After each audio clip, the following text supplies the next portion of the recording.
सांगलीचे अपक्ष खासदार विशाल पाटील यांना भाजपसोबत येण्याची ऑफर मंत्री चंद्रकांत पाटलांनी देऊन टाकली। राजकारणामध्ये नेहमी वर्तमानावर चालावं लागतं।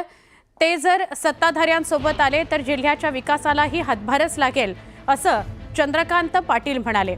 या ऑफरवर पत्रकार परिषद घेऊन बोलू असं म्हणत अधिक बोलणं विशाल पाटलांनी तुर्तास तरी टाळलं।